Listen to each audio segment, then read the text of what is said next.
Human results. We're in our 20th year, but actually, as I've mentioned to one or two people in the room already today, I acquired Human Results as a going concern 9 years ago. I'm actually an employment solicitor masquerading as HR.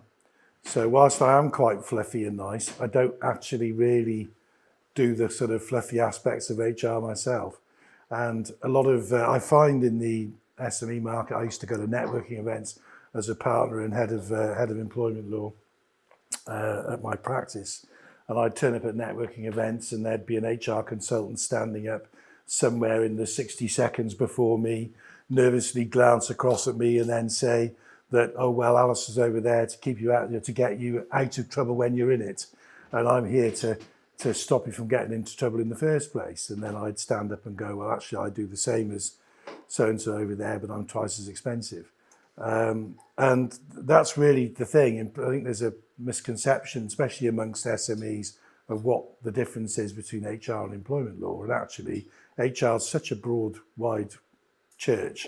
It covers a whole multiple set of disciplines, and a lot of it is around communication and people management and staff welfare, whereas employment law is very much employee relations from a legal perspective, using the law to get the best results for the business.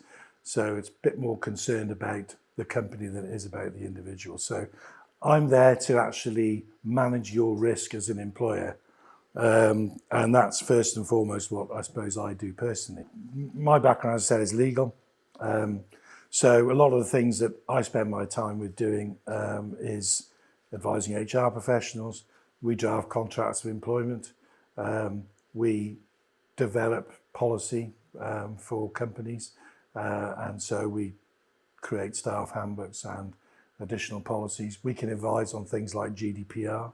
Again, quite a legal issue. When that came out sort of 5 years or so ago, we had quite a factory ship of going around our existing retained clients and overhauling their data protection provisions and making sure that they had what they needed by way of documentation, privacy statements and new policies, and document retention. Things that a lot of people actually miss is how long can you keep something with an ex-employee.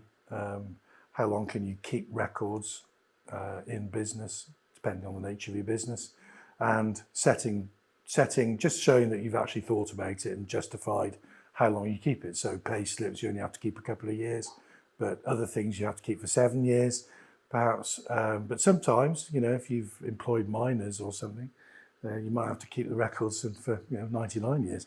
So there are circumstances.